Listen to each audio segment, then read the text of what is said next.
My name's John Stewart, and it's Monday night, so it's Zen and the Art of. Tonight is Zen and the Art of Overtown, and I'm just delighted to be here. I'm the executive director of FIU's Miami Beach Urban Studios, and Monday nights for me, for the past 30 Monday nights or more, have meant that I get together with my dear friend and board member, MBUS board member, Deborah Briggs, to produce these events.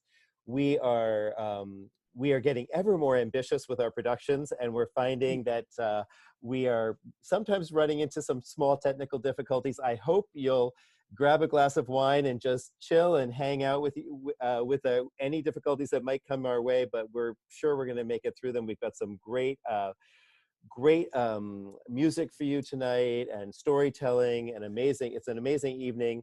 And I just want to let you know that if you have a question, you can send the question. If you have any questions during the event, it's going to be a fast-paced event. Just put them in the chat and we'll collect them at the end. And if you want to direct an email response, and put your email address in the chat to the host, to me, and we'll make sure that it gets to the right person.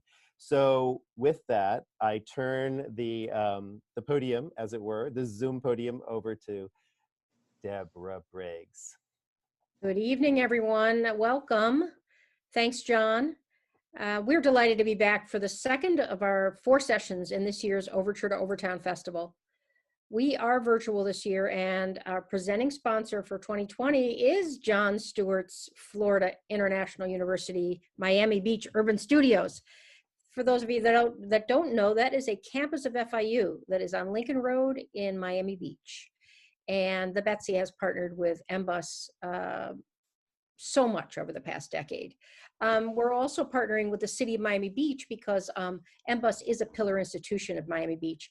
And so with the city of Miami Beach, these two groups, these two entities have been instrumental in helping us to record the music and poetry you're going to hear tonight.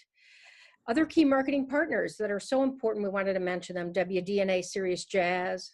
That is the only Sirius Jazz radio station in South Florida. The Greater Miami Convention and Visitors Bureau, the Greater Miami and the Beaches Hotel Association, South Florida Cares, Miami Jazz Cooperative, Sunshine Jazz, and Diaspora Vibe Cultural Arts Incubator. Forgive me for jumbling up the names of organizations, but a lot of words, very important groups though. I want to welcome back our curatorial partner, Carol Ann Taylor. She is an artist, musician, activist, and entrepreneur. And as we mentioned last week, and we say it every chance we can, Carol Ann has guided the entire process of creating this year's Overture to Overtown series. And she's brought her knowledge and passion for its purpose and potential with her. And we are so grateful and proud of what we've created together. And as John said, we are praying to the technology gods tonight that you will hear all the videos, and that we will together continue on this journey of learning about Overtown, heading toward next week and the week after, when we experience together the whole arc of Overtown history. So without further ado, I'm going to introduce you to Carol Ann again and let her take us forward. Thank you.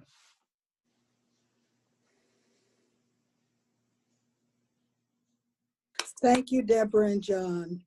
It's great to be back for week 2 of our 4-week program. And I'm so excited to welcome our first performer to tonight's Overtown Festival. In fact, this is the performance we ended with last week that we didn't get to see in full before Zoom had other ideas. So without further ado, let's bring on Butterfly to open the show with her improv called Harlem in Overtown. Recorded with Jim Gazier on piano and James Owsley on the bass. Spoken word poet Butterfly was born and raised in Miami. Her father, Nate Vaughns, had a barbershop in Overtown that was frequented by Overtown greats like Nat King Cole, Muhammad Ali, Dizzy Gillespie, and so many more. Here's her story. And after Butterfly, you'll hear from Melton Mustafa Jr. Now, the Mustafa name is synonymous in South Florida with jazz royalty. Melton Mustafa Sr. and his brother, Jesse Jones Jr., led the way, performing all over the world with many of the Overtown greats we honor tonight. Melton Jr. has achieved what every parent hopes for their children to learn from them and then achieve even more. With a commitment to performance as well as music education for young people, Melton Jr. wows with his tone and his charismatic delivery, as you will soon see. The sound score to the Overtown story is filled with the blues, and so Melton's original blues, played with Alan Paul, is especially poignant.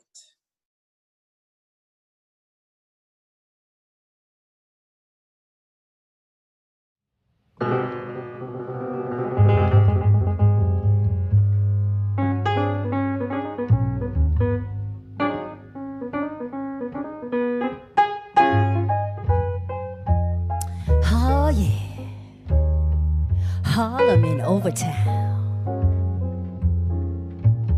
Inspiration comes from many directions. I just want to tell you, thank you, Langston Hughes, for not listening to your daddy. When it came to your visions, your desires, your goals, and your direction of where you wanted to place the fitting of you in this thing called life. See, if it wasn't for you, I wouldn't be standing here right now delivering these poetic lines. Because it's because of you that I fell into that ambiance and love for poetry. Wordsmith is something about weaving the 26 letters of the alphabet together to tell a story or just to give a vibe. And it was because of you that we as African Americans, black folks, colored folks, learned the beauty of jazz.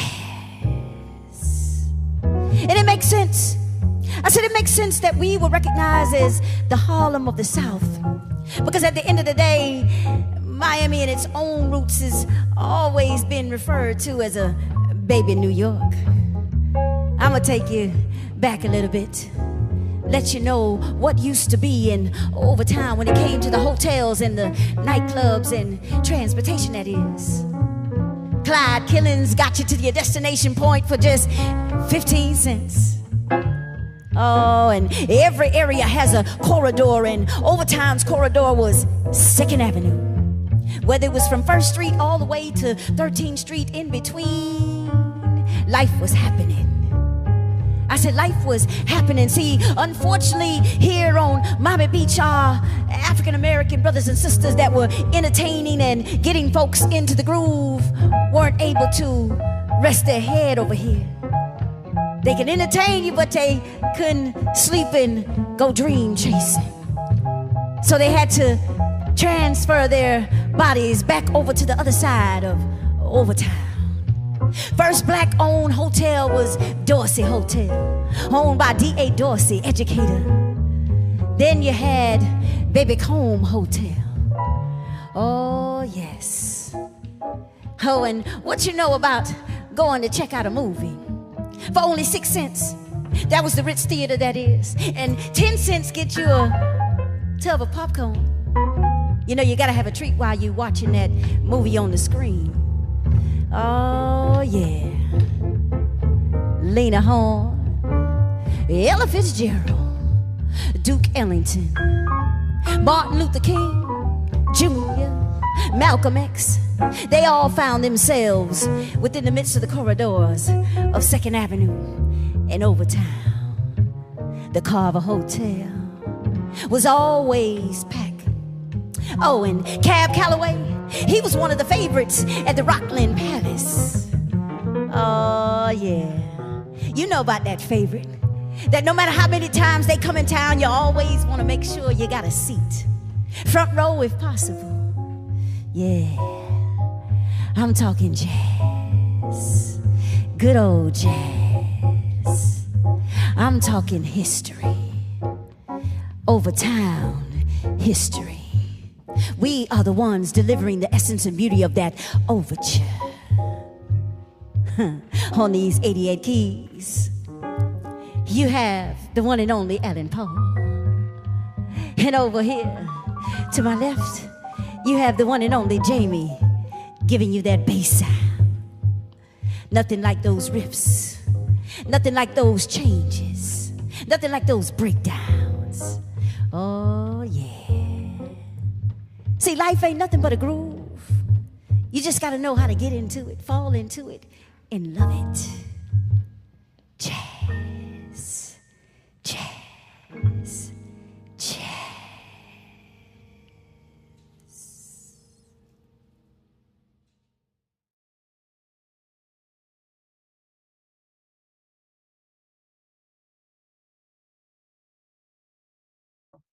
So our guest tonight is Timothy Barber. He is the executive director of the Black Archives, History, and Research Foundation of South Florida. It was founded by Dr. Dorothy Jenkins Fields, who was our guest scholar last week. Mr. Barber was born and raised in Miami. He served in this position since 2009. He's been an adjunct professor at Florida Memorial University. And he's the visionary behind emerging community building programs at the historic Lyric Theater in Overtown. Without further ado, I'd like to introduce Mr. Timothy Barber, who's going to take us on the second step of our journey, which is to talk about what happened to Overtown and in Overtown. Thank you, Mr. Barber. Thank you so much for this opportunity. I'm always honored to be able to participate in such a prestigious program. So here I am today to discuss with you what happened in and what happened to Overtown. Just for a point of reference, Miami has experienced a massive population boom in a very short period. In 1900 census, there were about 1,681 people counted living in the new city of Miami. By 1930, the U.S. Census documented that there were 110,637 residents living in Miami.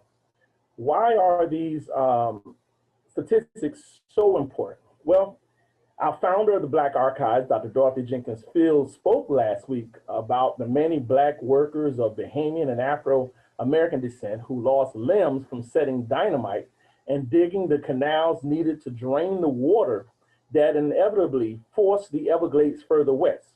Prior to that, the Everglades was actually 3 miles from Biscayne Bay. So the Black labor was used then to clear the land that was needed to build what we know today as Miami. The land boom was on. So what helped Miami to grow in its population so quick? Well, the early 20s brought on a plethora of activities that was conducive to attracting many people to Miami. In short note, gambling. Gambling was an economic mainstay initially that attracted tourists from all over. Also, it didn't hurt that the local authorities in Miami were very lax during the Prohibition era that made production, the importation, the transportation, and the sale of alcoholic beverages illegal in the United States. Thousands of people, Black and white, began migrating from the North and the Bahamas to partake in this new big and booming city, looking for work, leisure play, and entertainment. Now, by the 1950s, the population of Miami boosted to roughly 250,000 people, and the rise of a segregated city. Even today, as Miami touts being one of the most diverse cities in America, and people have described Miami as this cultural salad bowl, I stand to say that no matter how diverse Miami think it is, Miami is one of the most segregated cities in America. Even though it has been 124 years since Flagler fixed the Negro problem around the Royal Palm Hotel by mandating that Blacks were to live west of the Florida East Coast train tracks, we still found ourselves bounded by ethnic boroughs and color lines throughout this city today. Nevertheless, Overtown today, known as Colored Town yesterday, thrived immensely. Despite Jim Crow laws and the segregated South, Black wealth and education in Colored Town was real. As Miami population boomed, it boomed across all color lines. Colored Town took on a life of its own. By 1904, Black businesses, entertainment clubs, social clubs, health centers, and churches were lauded as the place to see, be, and be seen. Black residents did not let Jim Crow boundaries define or limit their new and thriving Black community. Colored Town prospered because when given lemons, they knew how to make the sweetest lemonade. From Black millionaire Dana Albert Dorsey purchasing what we know today as Fisher Island in 1918, William Sampson and Osborne Jenkins foray into the soft drink industry by creating and manufacturing Cola Nip and Peach Whipple right in Colored Town, to Dr. Samuel H. Johnson, going to Meharry Medical School to study radiology. He returned to Miami and built the historic X-ray clinic, offering a way for Black doctors to properly diagnose and treat their Black patients who were excluded from proper treatment at Jackson Hospital because Jim Crow said that Black doctors did not know how to read X-rays. What made Colored Town so progressive was the recycling of economic structure within that community. It's simple. Buying Black and use of Black services based on Jim Crow laws of the South strengthened this Black dollar, which in turn strengthened the Black community. This success enabled the community to then build on its self-advancement. So when Black leaders established the notion that there were inadequacies of policing in their community by an all-white police force, I can hear Dr. Fields now saying there's nothing new under the sun, they were ahead of their time in 1944 when they swore in the first 5 Black policemen. Also, Overtown, unlike most people think, was no Chitlin circuit. If Overtown was the car, then the music and the entertainment was the gas to keep it going. Everybody wanted to be here. This was the Harlem of the South, Black, white, or indifferent. Now, because of the Black archives, we have the ability to cite primary source information. Please allow me to read the words of Stanley Sweeting from the Crisis newspaper that was founded in 1910, an article that was published in March of 1942 titled Nightlife in Miami. And Stanley wrote, "Adjectives are unavailable to rightly describe the nightlife of Sapiens. Here in this thickly populated 2nd Avenue, the main stem of bronze Miami, a cosmopolitan thoroughfare, which when at its peak in glamour and makeup can best be judged by that strip, which is bounded on the north by 11th Terrace and on the south by 5th Street. 2nd Avenue's tireless news chroniclers have likened the boulevard to a vast variety of things. The broad vision ones think of it as inconceivable wonderland where pompous and lovely adventurers happen all the time. The cynical ones talk about the broken hearts and the romances that pester 2nd Avenue's extending arteries and the artificial makeshift of its huge incandescent. The more realistic view is as a long strip of thoroughfare where panhandlers and the upper crust rub elbows as they work and play and make love just as they do on any main stem. Miami's Colored Town had a different economic setup and a social status that evolved together. You had the poor, you had the middle class, you had the rich, and you had the entertainers that were all in one wonderful, entertaining place. Now, Stanley further wrote that during Miami's world famous winter season, where business and adventure are at their highest peak, it is heartening to push yourself through the glutted traffic lanes of Washington Heights, which it was called, heartening the ankle into theaters and find every seat sold with hundreds of spectators standing in the aisles and the doorways.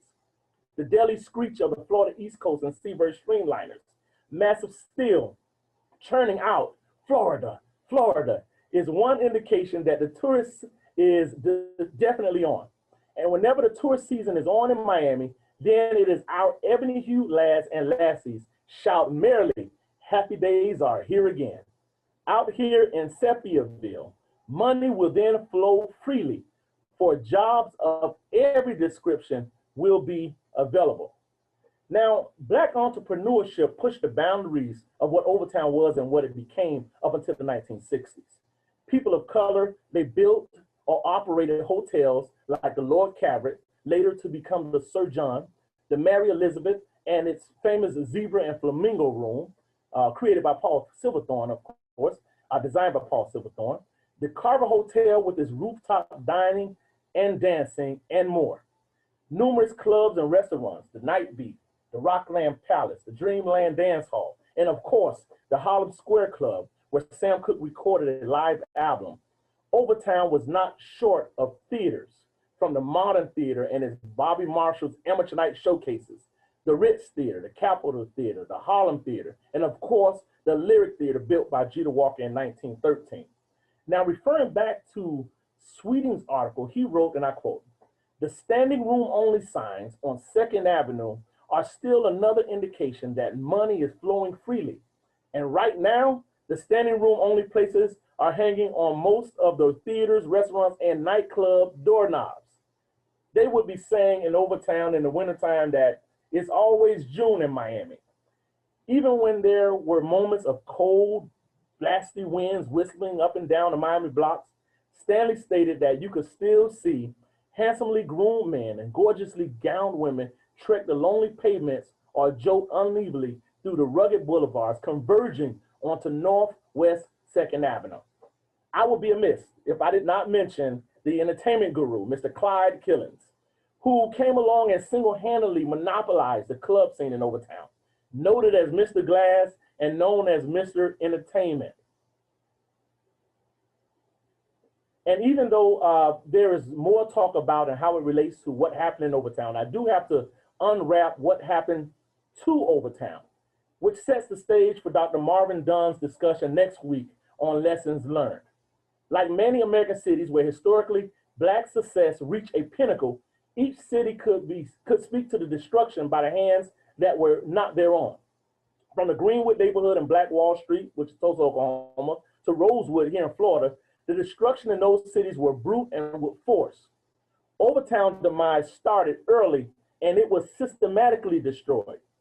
The lens of the camera and television was slowly dethroning the savage ways of Jim Crow, which was brute force and fear. Therefore, Jim Crow passed the mantle to his nephew, James C. Esquire.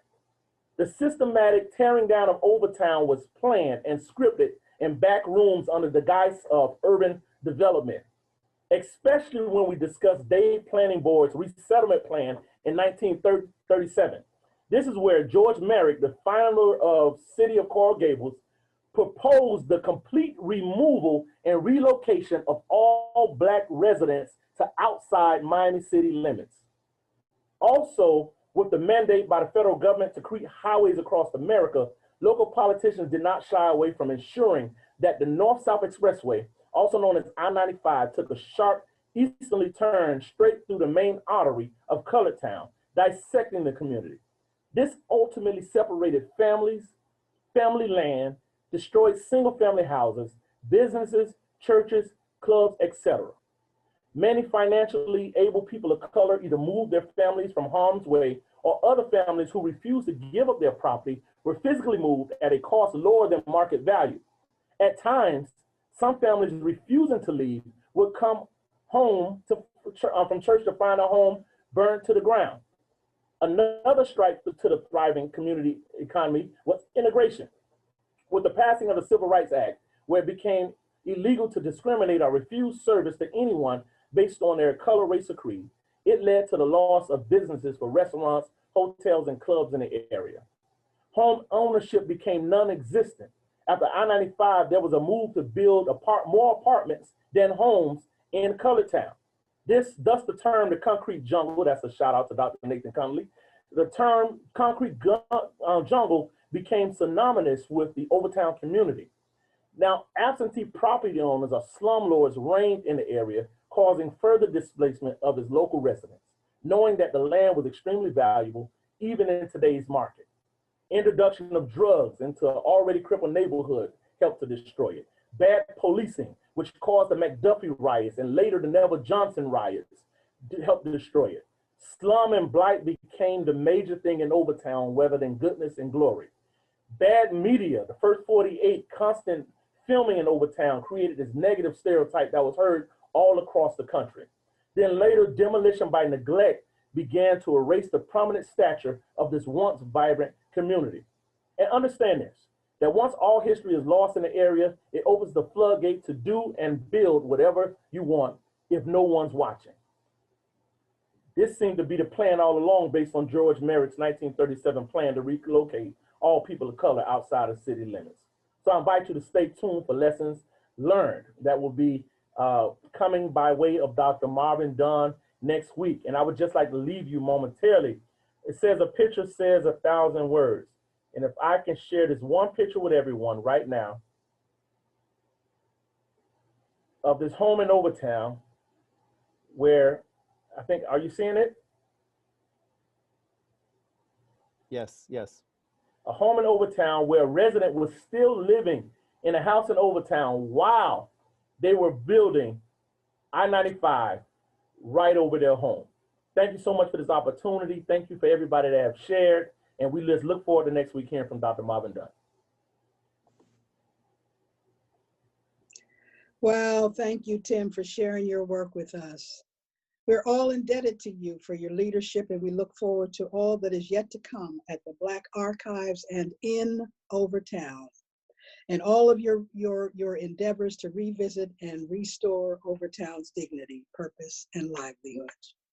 Before your words and messages get away from us, let's bring on Octavia Yearwood for some spoken word wisdom. Octavia is a Miami-based poet, activist, author, and agent of change who has dedicated her life to working with youth. The poem is Rest in Peace.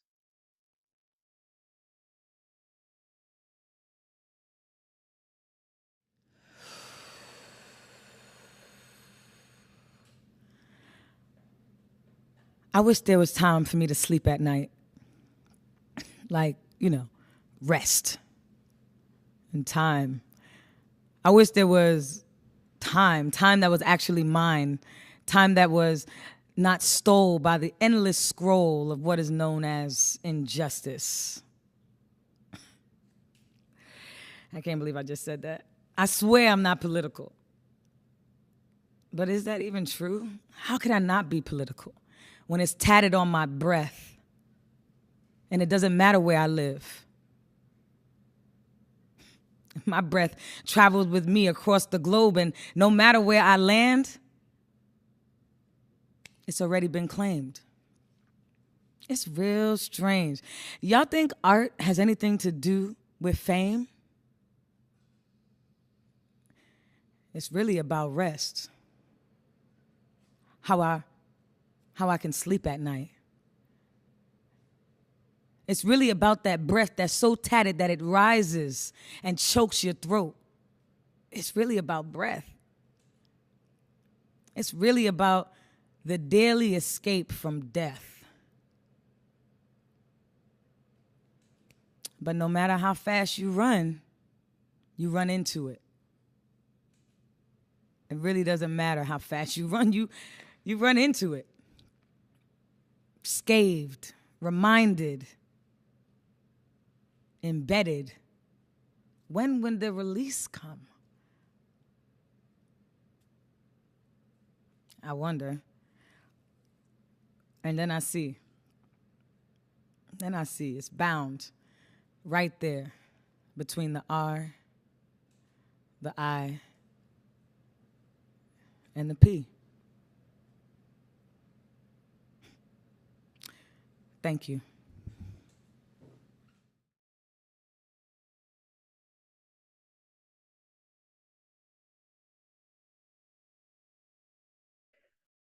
We're getting some encouraging messages from you guys via the chat, like we did last time. And you're loving the conversation, but you'd like to hear some more music and poetry. So we're going to try. I'm so happy you got to hear Octavia's poem. And we're going to invite you to sit back now and enjoy a short set by three of South Florida's best jazz vocalists, all conjuring up timeless jazz vocals. You'll recognize the first performer without me saying another word, Miss Carol Ann Taylor. There, I said it. And then after that, you'll see Leonard Rutledge with La Vie following. Please read their bios on the Betsy website. for the project to get their full and amazing stories. Each one of our performers and presenters in this series is truly amazing. This video is labeled to let you know the song titles and performers, as are all of the video performances you're seeing in the program. I'm proud to say that all of these 3 musicians perform regularly in the Betsy's Jazz program. And seriously, nobody does it better than they do. Enjoy. We're going to see you back here in about 15 minutes. We're going to cross our fingers that all these videos are going to play as beautifully as they did for us in our rehearsal. And when we get to the other side, our community poet in residence, Jeffrey Philp, will read a poem by Langston Hughes. And there will be a slight pause between each song, as you've seen prior, because we upload with care. Thank you for your patience. And let's hear Carol Ann first sing Cotton Eye Joe. Leonard will follow with You'd Be So Nice by Cole Porter. And the third song is by La Vie, and she will sing C'est Si Bon, music by Henri Betty and lyrics by André Honez. Take it away.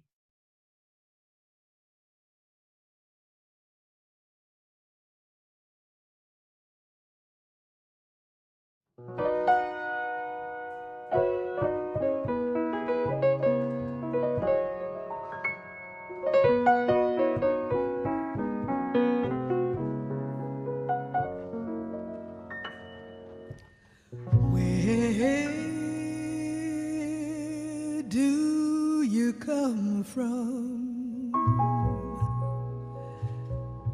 And where do you go?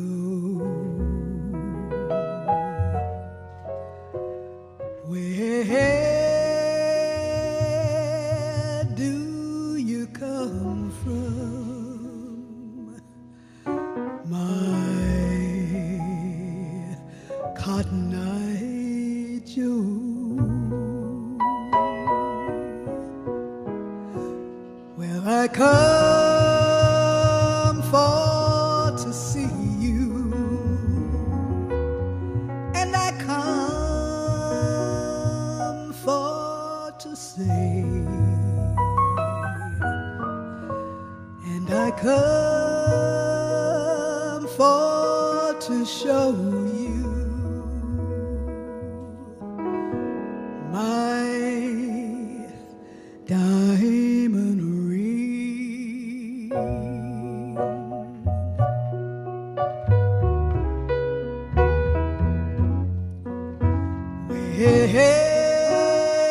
Where do you come from? And where do you go?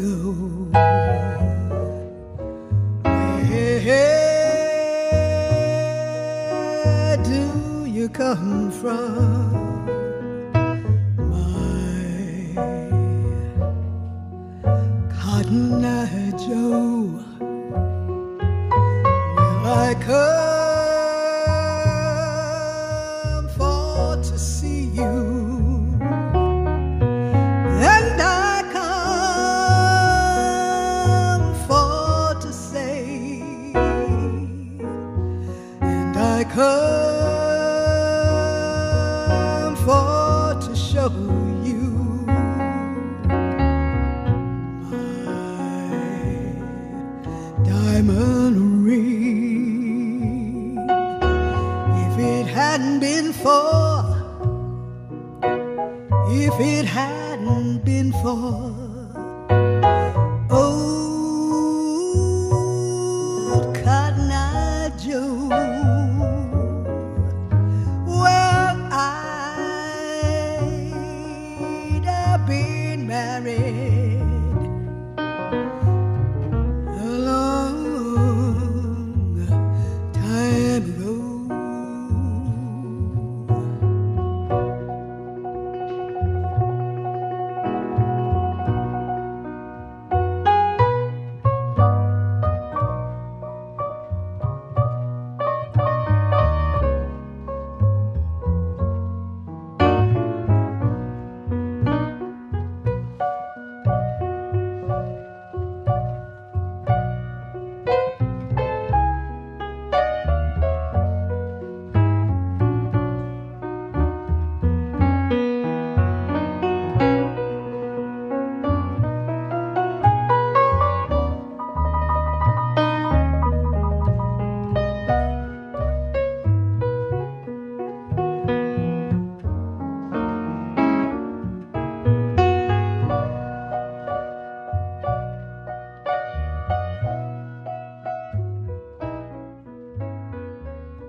be so nice to come home to.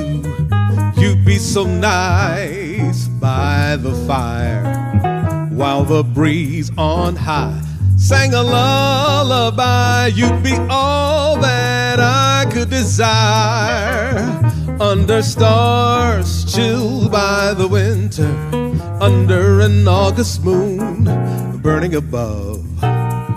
You'd be so nice, you'd be paradise to come home to and love.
Come home to.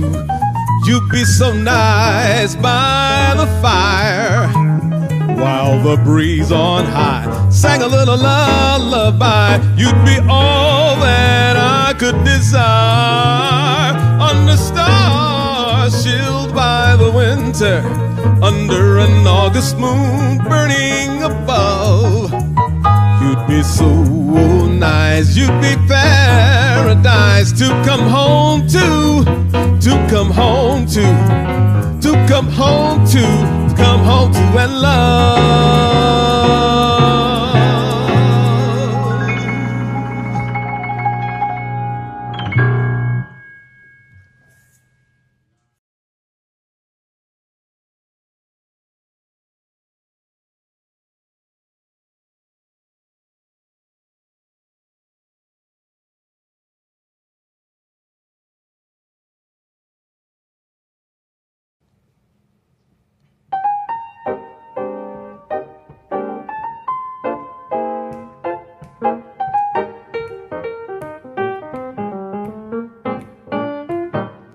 C'est si bon de partir n'importe où, bras dessous, en chantant des chansons. C'est si bon de dire des mots doux, des petits riens de tout, mais qui en disent sans long, en voyant notre mineux ravi. Les passants dans la rue nous enviaient. C'est si bon. Des gaietés dans ses yeux, une espoir merveilleux qui donnait les frissons. C'est si bon, ces petites sensations. Ça va mieux qu'un million. C'est tellement, tellement bon.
mineurs ravilleurs.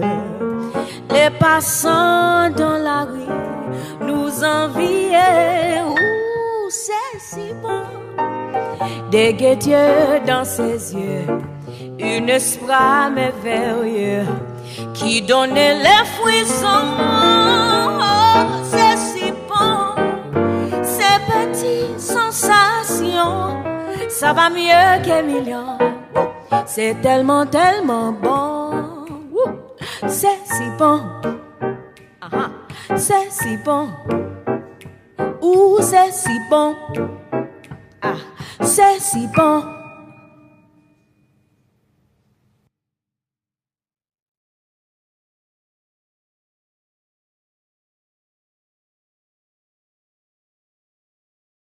And present with these wonderful artists. And so we can't close the night without remembering Langston. Langston Hughes was a regular in Overtown, reciting his work in many places, including the Lyric Theater. And so give honor to his life and words, and to be reminded that while many things have changed, not much and enough has changed either. We have so much left to do in America and in Miami to make it a place where we can all thrive. Tonight, Jeffrey Flitt, our poetry professor and community poet in residence for this series, is here live with us to recite a poem by Langston Hughes called Let America Be America Again. We'll post the words in the chat for you to read along if you choose. Welcome, Jeffrey, and thank you.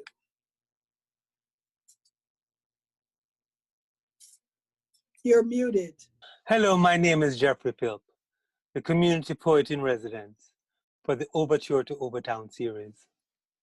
Langston Hughes is one of America's most beloved poets. He's especially loved in Overtown, the Harlem of the South, because of his stark portrayal of all the obstacles that we met and came through.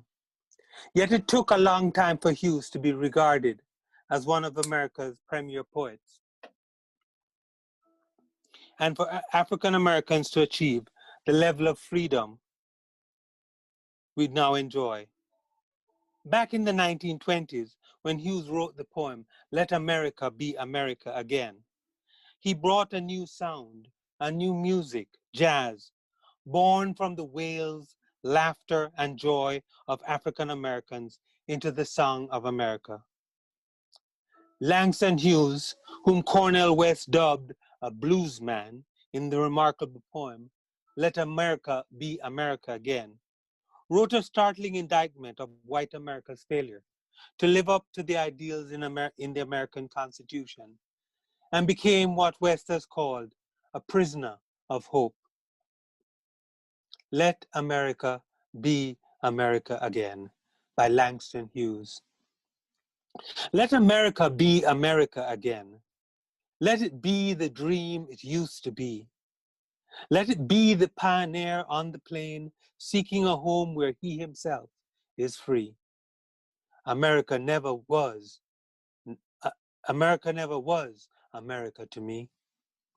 Let America be the dream, the dreamer's dream.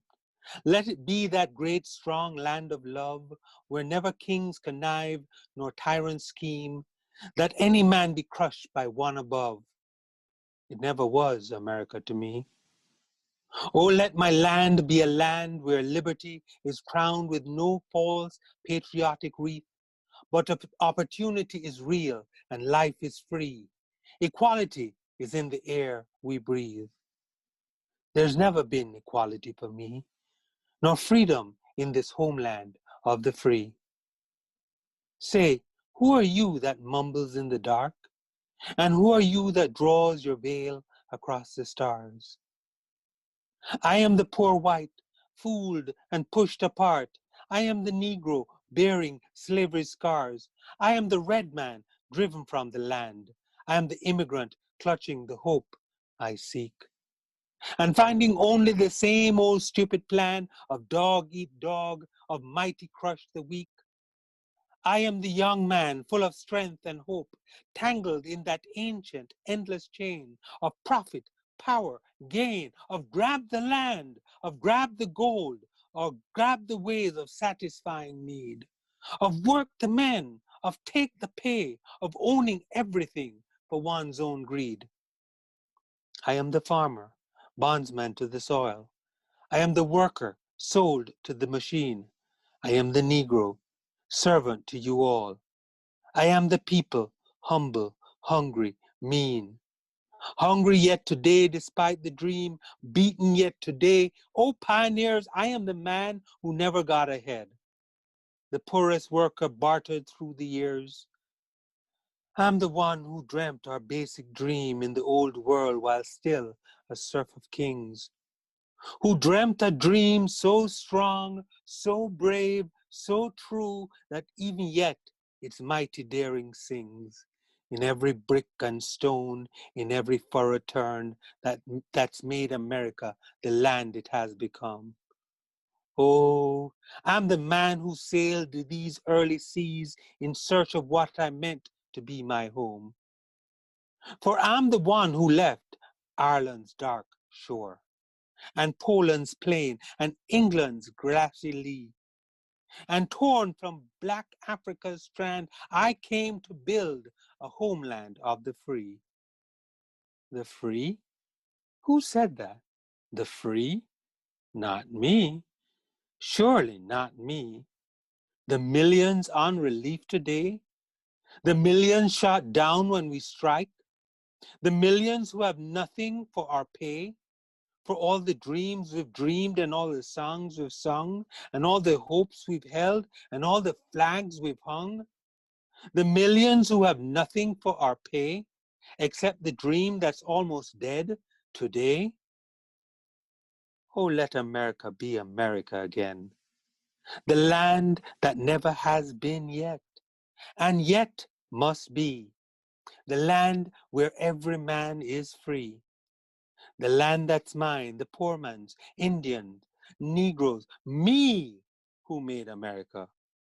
Whose sweat and blood, whose faith and pain, whose hand at the foundry, whose plow in the earth must bring back our mighty dream again. Sure, call me any ugly name you choose. The steel of freedom does not stain.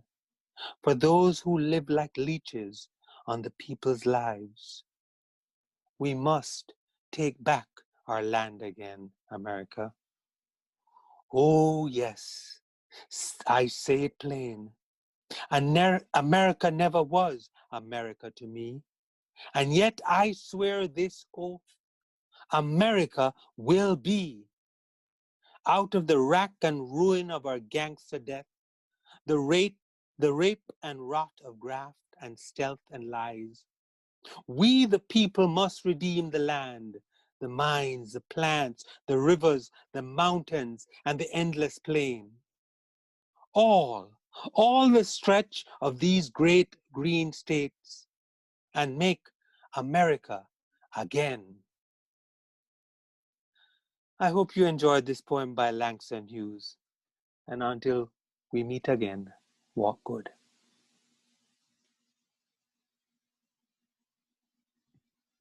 Thank you, Thank Jeff. you.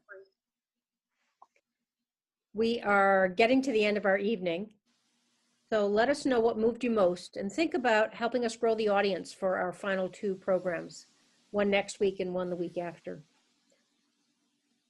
John, did you want to share about next week?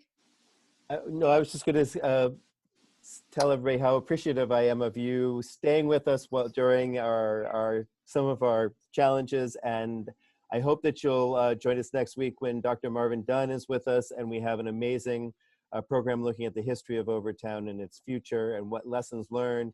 And I just want to say what an honor it is to be part of this. And with that, I think we're going to close it up. I also wanted to mention that these series are recorded, and we're trying to make as much of it available as possible. And with the videos that we have, I'm not sure that the last video, the house trio, is quite teed up here, but no worries. it's we'll show it next time. And I just want to say that we send me a text in the chat if you want something, and I will do my best to make sure that you get whatever you need. Let me just say that, are you guys able to put up a closing image for us tonight? If not, we will do double trouble with that next week. You know, every week we've been sharing an image from Sounds of Freedom, a book that has just come out, which links jazz greats with philosophical ideas about peace and love. And so let's take a rain check on that too. It's 8:08, and I want to invite everyone to have a progressive jazz experience tonight, and head on over to miamijazz.org and take a peek at what they're doing. They have a Monday night event that starts at 8. We're a little bit over tonight because of our efforts to want to go back and play some things for you. So give them a listen. They're one of our partners, and we wish you well this week. Please stay safe, and we'll see you next week at 7 o'clock. Thank you. Good night.